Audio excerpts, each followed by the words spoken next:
Hi, everybody. This is Dawn Mitchell. Welcome to Dawn of Sports. We have a fun, empowering show for you. First of all, Jim and I, of course, are going to talk about Timberwolves and that awesome Game 7 as they now move on to face Dallas in the Western Conference Finals. But we also have an amazing young woman who's not only an extremely talented hockey player, but she's also a brilliant student. And we will tell you what her future lies in both those areas. We'll be talking to former Gopher Madeline Wethington when we come up. Don't go away.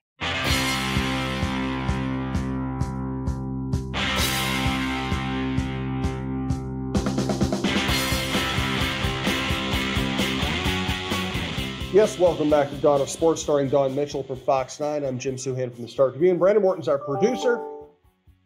Best way to listen to any show you like at talknorth.com. Please subscribe to your favorite podcast app. It's free. It's the easiest way to listen. Today, we're going to talk about the Minnesota Timberwolves. I'm actually still in Denver doing some work and getting ready to come home. There will be a Western Conference Finals hosted by the Minnesota Timberwolves for the first time in their history. It's kind of wild. The Game 7 last night was absolutely wild. We want to talk about the Lynx and their fast start. We want to talk about the Minnesota Aurora, as we always do. And Dawn, who's our guest today?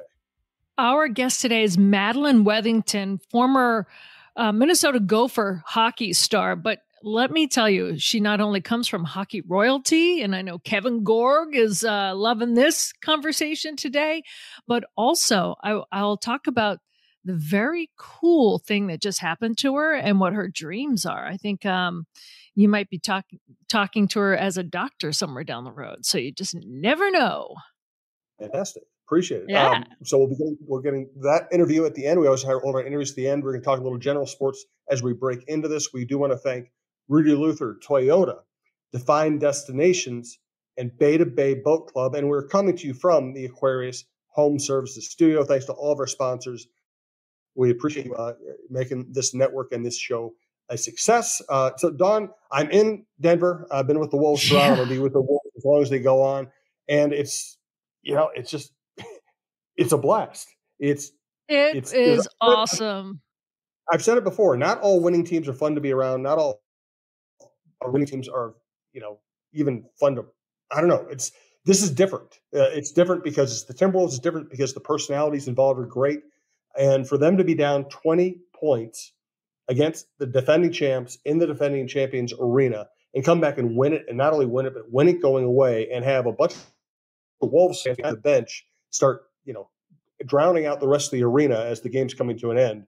It was fantastic. Also, Karl-Anthony Towns is a really good person. He's somebody who, the more you know about him, the more you would like. And he's been the scapegoat for this fan base for a long time. To see him play the way he did in Game 6 and Game 7, and to see him get that final rebound, I thought it was quite fitting. You know what? I like how you say it's different this time around. And we've been saying that all year long. And even for the people that are jumping on the bandwagon, here we are, we're down. We knew this would happen in Game 7. But it's a different team. This team doesn't fold, and they have fun doing it. And you could see them just, all right, we're just going to keep plugging away at it, and to come back. And like you said, not only to come back against the defending champs and the way they did it, and to do it in enemy territory, it was amazing. And I love, you know what else is different? I always go to the post-game interviews. They're having fun and they're taking us along for the ride.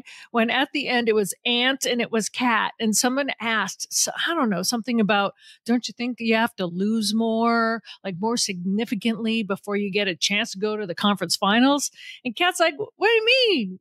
We've been losing for 20 years. It's like, yeah, I mean, they know what time it is. They know the history, and they are also patient. They're poised. Like the difference was they didn't freak out that they were down, and they didn't unravel when they were down. They were just calm. They're almost zen. They always say a team acts like its head coach, right?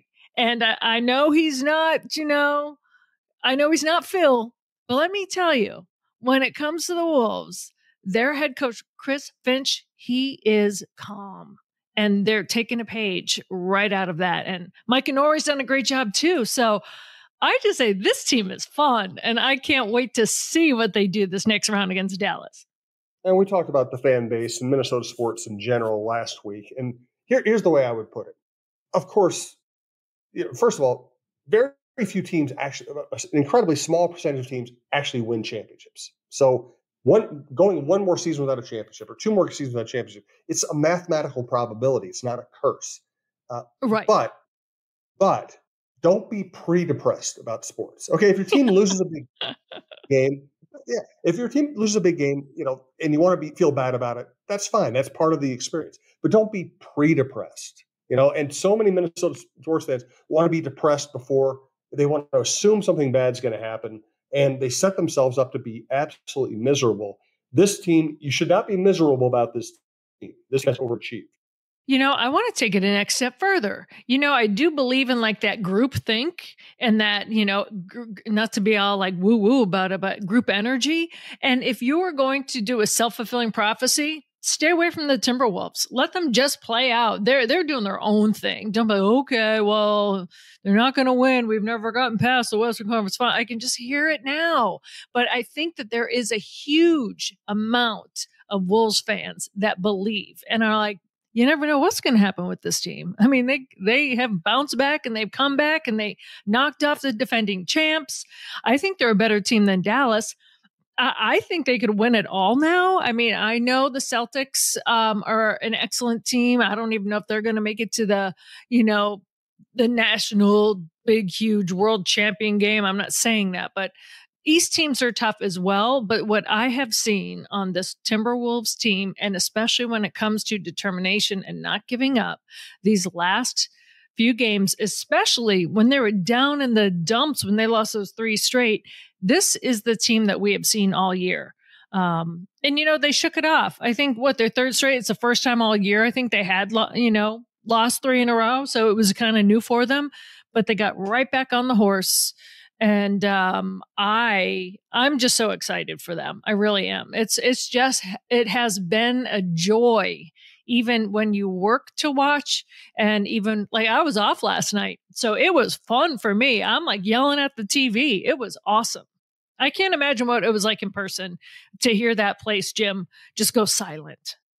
Well, it was crazy I'm sitting on press row with all the other Minnesota writers, Chris Hine, John Krasinski, Jace Frederick, and we're all sitting there and we know the deal. We know that Denver's favored in the series and Denver's defending champions. We knew this was a long shot that they could win this game. They're down 20. Looks like Ant's having a terrible game. Conley's having a terrible game. Nickeil Alexander-Walker's having a terrible game. I mean, everything was set up for the Nuggets to win this thing. And all of a sudden we're watching the comeback and we're realizing like about 5 minutes left, they're probably going to win this thing. And then minutes left, Denver fans start leaving, and the Wolves fans are the loudest fans in the arena. And we're looking at each other like this actually just happened.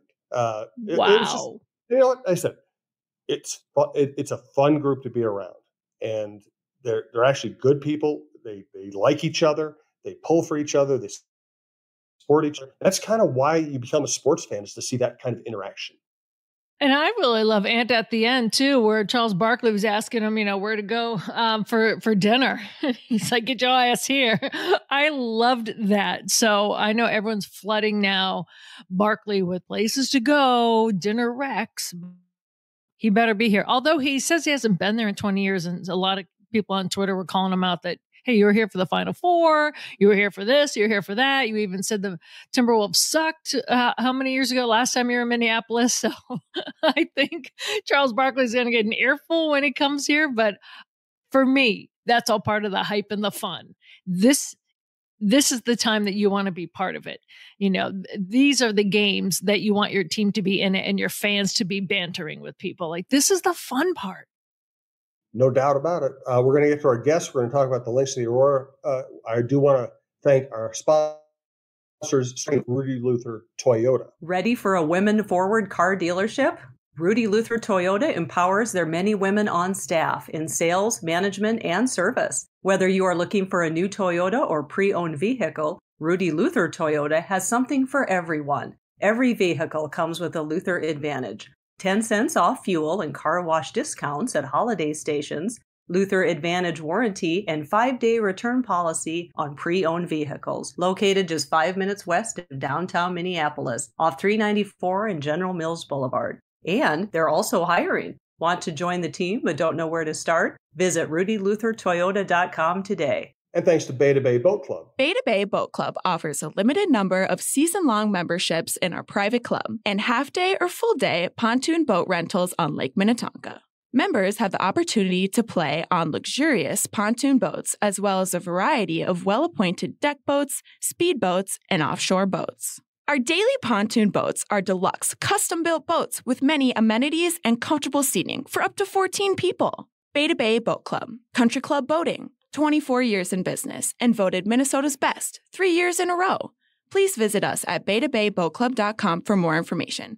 We look forward to welcoming you this summer. We're coming to you from the Aquarius Home Services studio. Before we get to the Lynx, what's going on with the Minnesota Aurora? Well, Minnesota Aurora is going to start up their games right now. They've had some friendlies. So on Thursday, May 23rd, they start their season and they have their first 2 games away.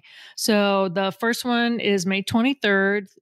And it's Chicago Dutch Lions they face. And then the 25th, they face Riverlight and they come home. Their home opener is May 30th. And there's so many new young women on this team. And plus they have a brand new head coach that I think is going to be cool for those new people that have not experienced what it's like to go to an Aurora home game, from the hoopla and how many people turn out. And it's men, women, young boys, young girls. It's just kind of a festive atmosphere. I'm actually looking forward to seeing the players and the new coaches' reactions. So that should be fun. Aurora's upon us. Yes. And I should do a plug, Jim. The first home game on the 30th, I almost forgot to mention, all the home games, including the one on the 30th, is on Fox 9 Plus. So if you can't get out there for some reason, you can watch the games. Excellent stuff. I want to mention the Minnesota Lynx. They are off to a 2-0 start. Nafisa Collier's putting together superstar numbers again, which is not a surprise. But I think there are some surprises here. Now, Courtney Williams, it's not a surprise she's playing well, but it's gratifying to see her playing this well, this quickly with her new team. And Alana Smith is probably the surprise. She had kind of a breakthrough season last year, but it wasn't like a superstar breakthrough season. She just started becoming a productive WNBA player. In the first 2 games in Minnesota, she has been outstanding. 19 points a game. She's scoring inside. And if she can be Collier's complement in the post forward position, things are setting up pretty well. They're going to get Dorka Juhas back eventually from overseas. She had a great rookie year. Heidemann's playing really well off the bench. This team, it's going to be hard to catch the elite teams, and the next 2 games are against the elite teams, the New York Liberty and the Las Vegas Aces. But they got a shot at being a 3rd team in the league if they keep playing this way.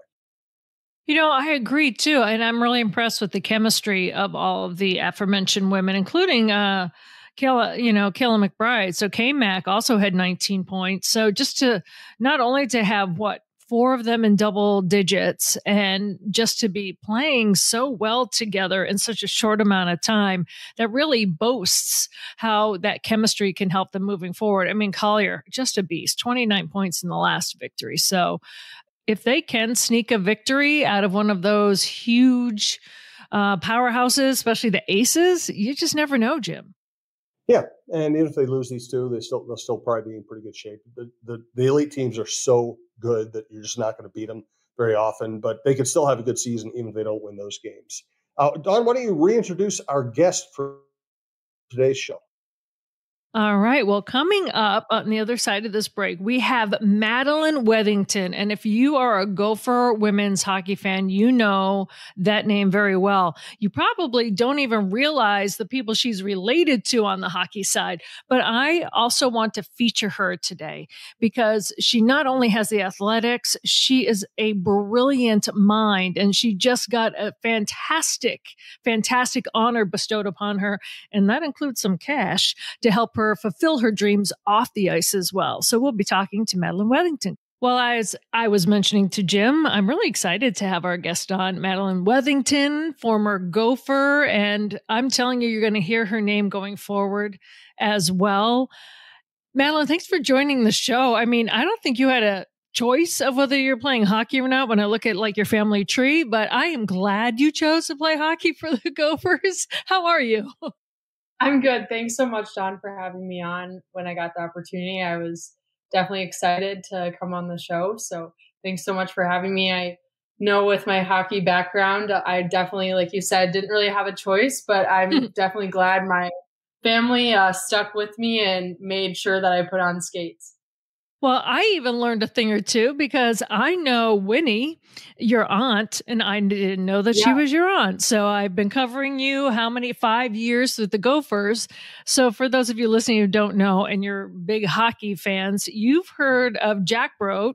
Of course, he brought hockey, professional hockey here before this latest incarnation, but he brought professional women's hockey here to Minnesota, and your Aunt Winnie and Chelsea, and they're respectively Winnie Brodt-Brown and Chelsea Brodt-Rosenthal.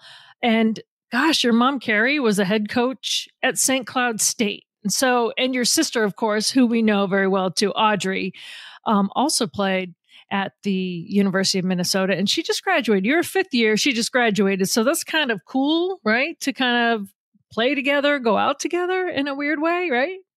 Yeah. So she's actually coming back for a fifth year. She is coming back. Oh, that's good. I didn't know that. Nice.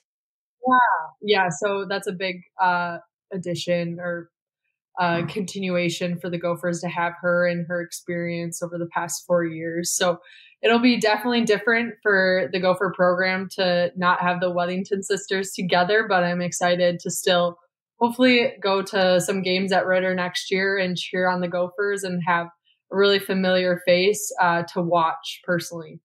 Yeah, well, let's talk about that a little bit. Let's go back to when you guys were younger, okay? I joked around you didn't have a choice, but, your whole family, whether it's, your mom, your aunts, their husbands, there's hockey in the blood, college, pros, and then you decide to go play it at Blake. And I think it's cool that I read, and I noticed it when you guys played for the Gophers, you guys were always near each other in numbers so that you could always kind of be standing near each other. That was by design, and who came up with that?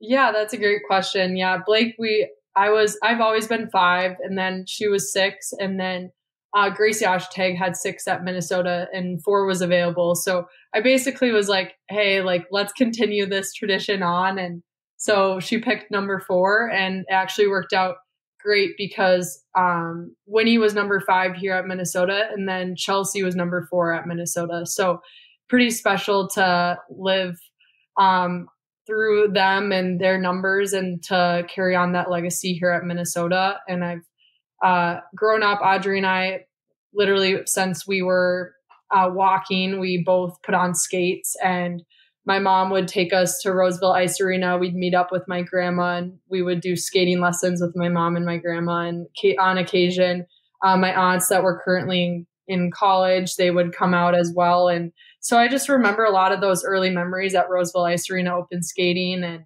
getting really excited to get on the ice with female athletes. And for me, what's so unique, and I think as we move forward in the women's game, you're going to see more and more players who have their moms play hockey. And so for myself, my mom grew up playing hockey, and my aunts and even my grandma still plays today. So that's pretty funny. But I grew up going to watch WHAM League, which is a women's league here in Minnesota. I went to Augsburg Arena almost every Sunday to watch my aunts and my mom play pickup hockey. And I would sit in the box and help do the score. And then sometimes I would stand on the bench with my grandpa. And this is probably when I was 5 to 10 years old. And having that opportunity to just witness women's hockey at such an early age was definitely inspiring and made me want to continue it and continue the legacy for sure. Just hearing you talk about that, and especially saying your grandma still plays, that, I don't know, that gives me chills in a little bit because there's, I'm telling you, you're saying you were maybe the first generation really where you can say my grandma still plays hockey. Well, maybe not in Minnesota, right? There might be a lot of grandmas out there that still play in Minnesota, but in order to see the leagues and to see women not only play the sport, then coach the sport, and then, your aunts play professionally, and, and how the Whitecaps come to be, and then now PWHL, it's just so exciting. And I know you don't know any different, but I know that you appreciate the history because there was a time when it didn't exist, right? Oh, exactly. And my mom's a prime example of that. She was 6 years too shy of playing high school hockey in Minnesota. Mm-hmm. So she didn't get that opportunity to play at the high school level, and obviously couldn't play collegiately as well. So when she got the opportunity to then coach high school hockey and then eventually be the first head coach for St. Cloud State's Division I program is pretty special. And I've just seen the growth of the women's game tremendously. So I definitely have a appreciation, understanding of all the hard work that's gone into growing the game. I mean, I think some people who might not be as familiar with the game might be like, oh, the PWHL is the first real professional league, but there's a lot of steps that had to go in for that in order to happen, from the PHF and the PWHPA to prior to that, you had the Whitecaps as a pro option, and they would play college teams and teams up in Canada to continue to try and play after college so that they could be prepared for the Olympics, which is only every 4 years. So it was just, I've definitely had a front seat at the growth of it, and I'm just excited to see where it continues to go. You're absolutely right. When I first got here in 2004, I went all the way down to Faribault because we went to Shattuck, where the Whitecaps were playing. Some of the girls from Shattuck, young women from Shattuck playing. And I was like, what is this Whitecaps? I'm so fascinated. And that's the first time I met Winnie. And so it has been 20 years. And in it, of course, I've seen Gopher women, win national championships, build amazing teams going forward. And so you were surrounded by it. What made you pick Minnesota over St. Cloud? Was it because you want to be different from your mom, or because they won those national championships and you started to see that? What was that key for you and your sister? Yeah, that's a great question. I was pretty young when my mom was coaching at St. Cloud State, so I actually don't really remember it too much, but some of my first memories of college hockey were attending those Gopher games and watching my aunts play and being so excited to be in the autograph line and get all the players' autographs, and feeling so special when some of the players knew who I was because I was their niece. And so that was so special for me. And I think from that moment on, I was like, okay, Minnesota's my dream school. At the time, too, Minnesota had won, I think, like 3 national championships in a span of 4 years. And so for me, it was a pretty easy decision for not only hockey, but academically. I just knew that was the right spot for me, and my sister as well. She probably could say the exact same thing. What's perhaps the number one thing you learned from Brad Frost? What I appreciate is he's very process oriented. It's not about the wins, it's about doing it the right way, and then the wins come. But what did you learn the most from him? Yeah, that's a great question. I think I've definitely learned a lot from Frosty over the past 5 years. We've grown in our relationship. And the thing that I respect the most about him is he not only recruits like great hockey players, but he makes sure that they're good people.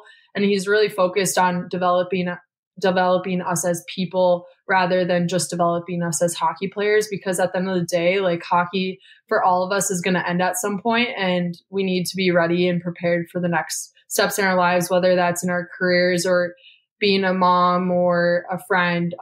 So it's important to be a good person. And he's taught me a lot about just some of those values. We always talk about being tough, grateful, disciplined, and devoted. And so those 4 values, we definitely have really focused on those the past 5 years in the program, and making sure we live those out and continue to live those out past our time with Minnesota. Well, I want to give you kudos. I know you're on the U18 USA national team. I know you probably have hopes of going pro hockey-wise, because I know that there's so much more else to you. But hockey-wise, what are your goals next? Yeah, that's a great question. So I officially entered the PWHL draft, which will be taking place June 10th in St. Paul. So pretty exciting there. It'll be nice to have it here locally, so all my family and my friends can watch and be a part of the moment, because it's definitely a lot bigger than myself. And there's a lot of people that got me here and got me where I am, especially my parents and my sisters.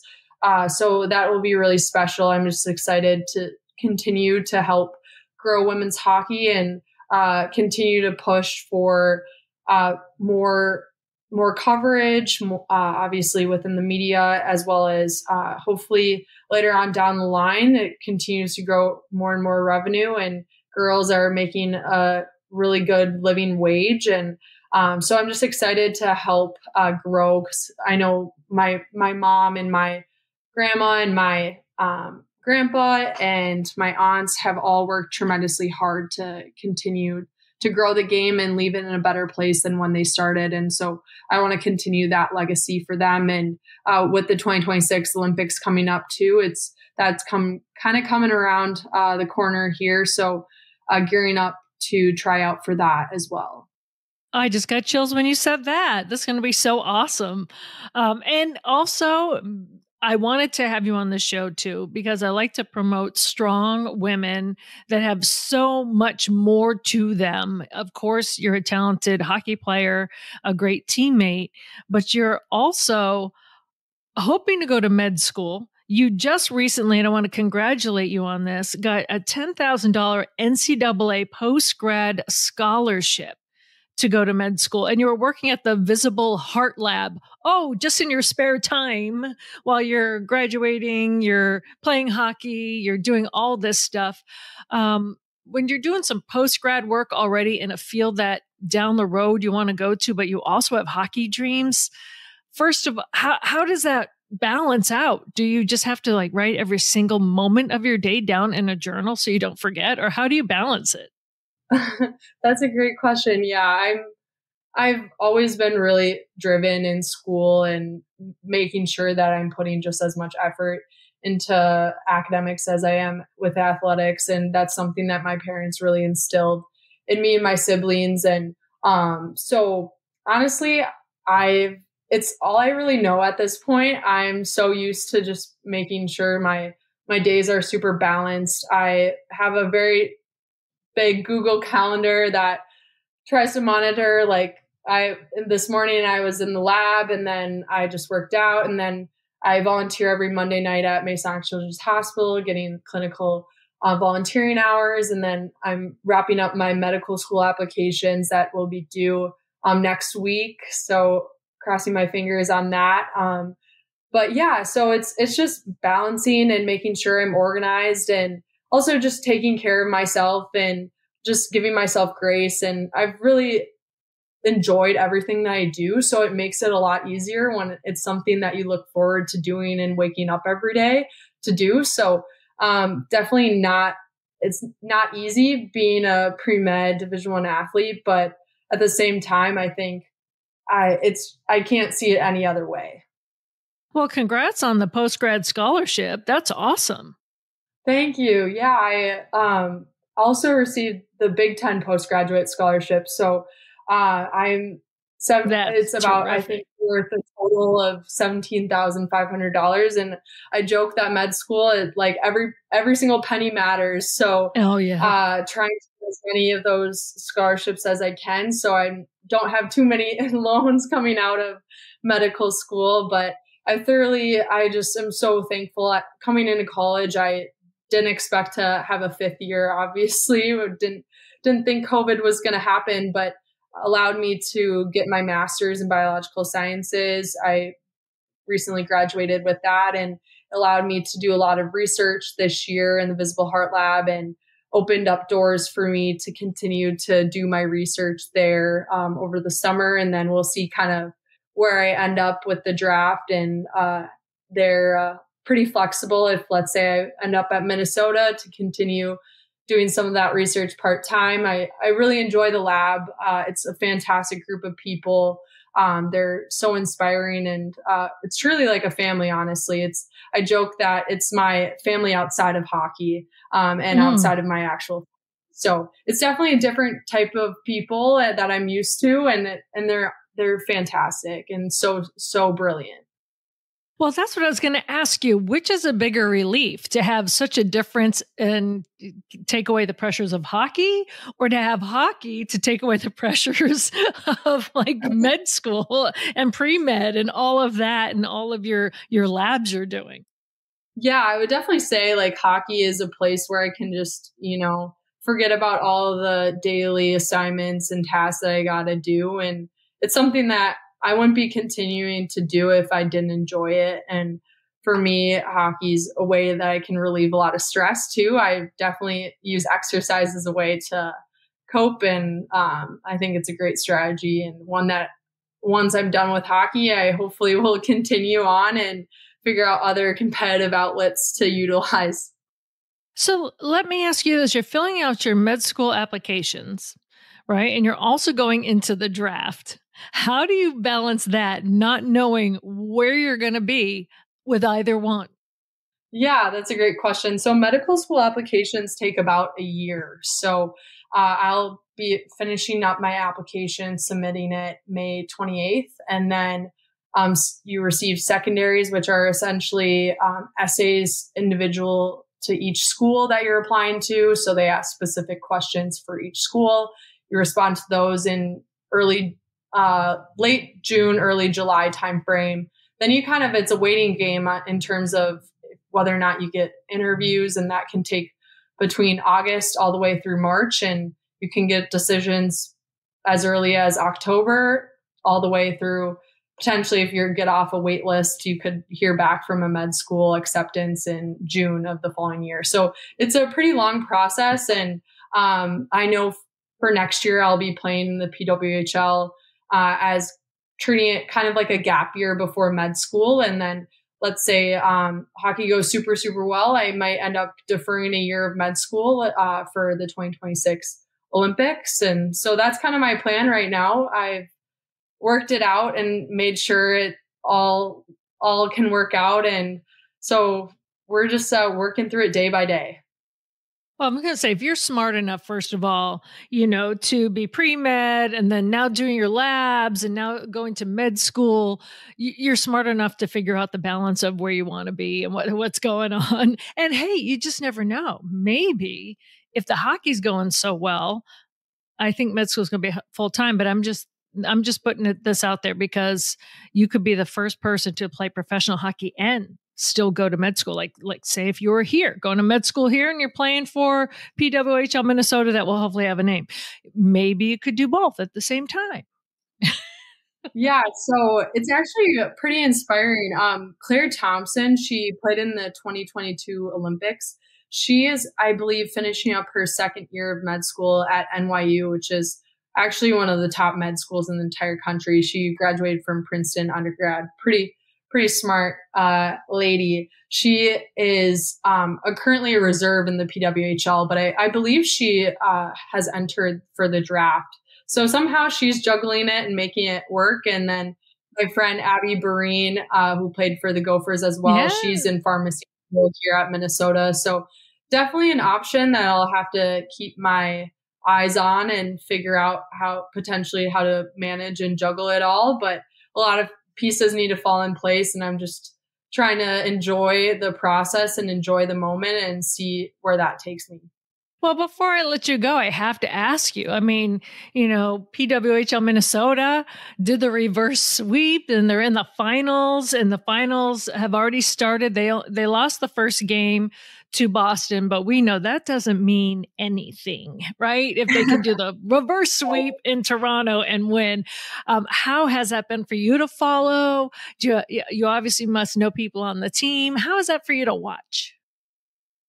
Oh, it's so much fun for me to watch. I tuned into almost every one of the games that they've had this year. I have quite a few friends on each team. Honestly, all 6 teams, I know at least 1 to maybe 10 people on each team. So that makes it even better when I have like a personal connection. And so yesterday it was a tremendous game. The atmosphere is just that. I think that's the most exciting thing, is to see how many people are going to the games, how much interest there is in the league. And I'm just excited to hopefully see that continue to grow next year and continue that momentum on. And so it's really inspiring, and I'm just excited to see how PWHL Minnesota responds here, I believe, tomorrow.